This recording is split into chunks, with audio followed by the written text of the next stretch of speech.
Hello दोस्तों, कैसे हैं आप सब। आशा करती हूँ आप सब अच्छे होंगे। फ्रेंड्स, मैं भी अच्छी हूँ। एक नई वीडियो के साथ आपके सामने आई हूँ। फ्रेंड्स, आज हम बात करेंगे बहुत ही खूबसूरत प्लांट पिटोनिया के बारे में। फ्रेंड्स, पिटोनिया जो है विंटर का बहुत ही खूबसूरत प्लांट होता है और बहुत सारे फ्लावरिंग इसमें होती है और सिंगल पिटल डबल पिटल दोनों में ही पाया जाता है और बहुत सारे कलर्स में पाया जाता है और इसमें कलर्स में शेडिंग भी पाए जाते हैं और आप अपनी इच्छा के अनुसार कोई भी प्लांट खरीद सकते हैं। सितंबर लास्ट या अक्टूबर फर्स्ट वीक में जब भी आप नर्सरी जाएं तो पिटोनिया ख़रीद के लाएं ज़रूर।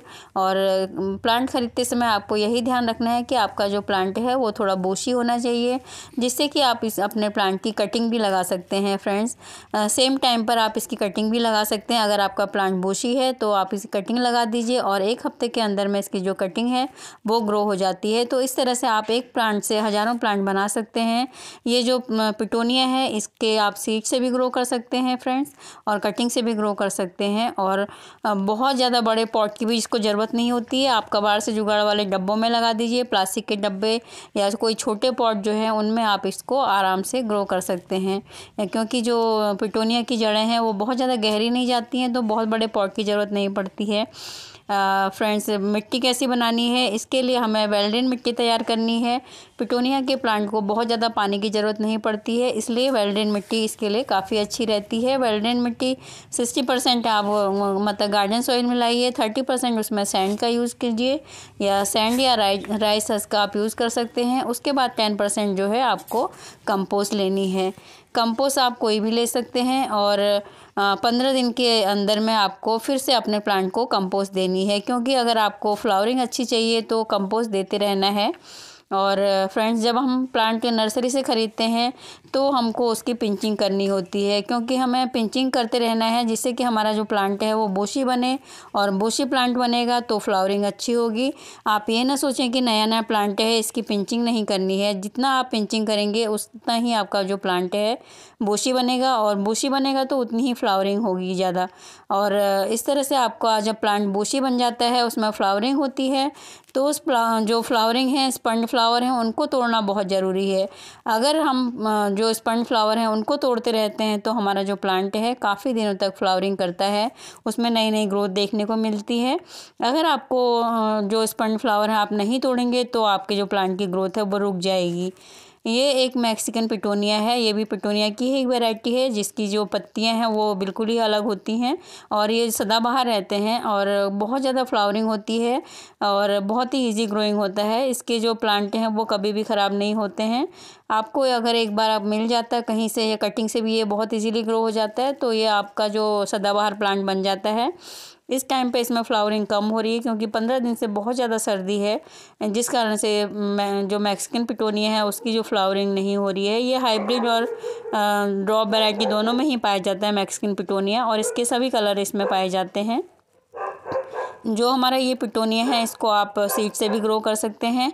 सितंबर अक्टूबर में लगाने के बाद में जब आपका प्लांट जो है अप्रैल मार्च तक फ्लावरिंग करता रहता है तो आपको कुछ जो फूल हैं उनको छोड़ देना है सीड बनने के लिए, और जब वो सूख जाते हैं उनमें सीड बन जाते हैं तो आपको सीड कलेक्ट कर लेनी है और अगले साल जो है सितंबर लास्ट या अक्टूबर फर्स्ट में आप इनको सीड से ग्रो कर सकते हैं। सीड ग्रो करने के लिए आपको कोई भी पाउच लगा लेने हैं, कोई ज़रूरी नहीं है कि आपको प्लांटर चाहिए सीड ग्रो करने के लिए, आप पाउच में भी ग्रो कर सकते हैं और उसके बाद आप इनको डिवाइड कर सकते हैं, जिससे कि आपको बहुत ज़्यादा फ्लावरिंग देखने को मिलेगी। फ्रेंड्स, ये जो विंटर का फ्लावर होता है इसको आप परमानेंट भी बना सकते हैं। अगर आप तेज़ गर्मी से और थोड़ी बारिश से इसको बचा लेते हैं तो ये आपका परमानेंट प्लांट बन जाता है। दोबारा से आपको नर्सरी से ख़रीदने की ज़रूरत नहीं पड़ेगी। थोड़ा सा आप बरसात में इसको सेव कर लीजिए और गर्मी में तेज़ धूप में ना रखिए तो ये आपका परमानेंट प्लांट बन जाता है। इस तरह से आप इसको अपना परमानेंट प्लांट बना सकते हैं फ्रेंड्स। और देखिए, इस तरह से डबल पिटल सिंगल पिटल दोनों में ही होता है। विंटर के टाइम पे इसको धूप दिखाना बहुत ज़रूरी है, क्योंकि तभी इनमें फ्लावरिंग होती है। जब ज़्यादा धूप में रखेंगे, कम से कम 6 से 7 घंटे की धूप इसको दिखाना बहुत ज़रूरी है। बिना धूप के जो विंटर के फ्लावर हैं वो खिलते नहीं हैं, तो इसलिए हमें धूप दिखाना बहुत ज़रूरी होता है अपने प्लांट को। तो ये आप ध्यान रखिए, अगर आपका जो प्लांट है वो सेमी शेड एरिया में रखा है तो वो फ्लावरिंग अच्छी नहीं करेगा। इसके लिए डायरेक्ट धूप दिखाना बहुत ज़रूरी है। तो आपको अपने घर में ऐसी जगह पर रखना है जहाँ पर आपके घर में कम से कम 5 से 6 घंटे की धूप आती हो, तो आप इनमें अच्छी फ्लावरिंग पा सकते हैं। फ्लावर स्पंड होने के बाद में उनको तोड़ना बहुत ज़रूरी है और टाइम टू टाइम आपको अपने जो प्लांट की देख रेख करनी है कि पत्ते पीले तो नहीं हो गए हैं। फ्लावर स्पंड होकर अगर रह गए हैं तो आपके जो प्लांट की ग्रोथ है वहीं पर रुक जाएगी। फ्रेंड्स, इस टाइम पे हमारे उधर बहुत ज़्यादा सर्दी पड़ी हुई है जिससे कि फ्लावरिंग कम हो रही है। अब जैसे फरवरी स्टार्ट हो रहा है तो थोड़ा ठंड कम हो जाएगी और ये प्लांट जो है मार्च अप्रैल मई तक ये फ्लावरिंग करते रहेंगे। तो इस टाइम पर हमको हैवी खाद देना बहुत ज़रूरी है अपने प्लांट को। तो वही आज मैं बात करूँगी कि क्या अपने प्लांट को फर्टिलाइजर दें जिससे कि इसके जो फ्लावर हैं हमें काफ़ी लंबे टाइम तक देखने को मिले। जो पिटोनिया या कोई भी विंटर के फ्लावर होते हैं वो उनकी जड़ें जो होती हैं ज़्यादा गहरी नहीं होती हैं, तो बहुत ज़्यादा हम गुड़ाई उनकी नहीं कर सकते हैं। अगर आपने बड़े पॉट में लगाया है तो आप हल्की सी कोई भी पतली जो आयरन की रॉड होती है उससे आप इनको गुड़ाई कर सकते हैं हल्की हल्की। अगर खरपतवार हो गई है तो आप हाथ से भी निकाल सकते हैं इस टाइम पे।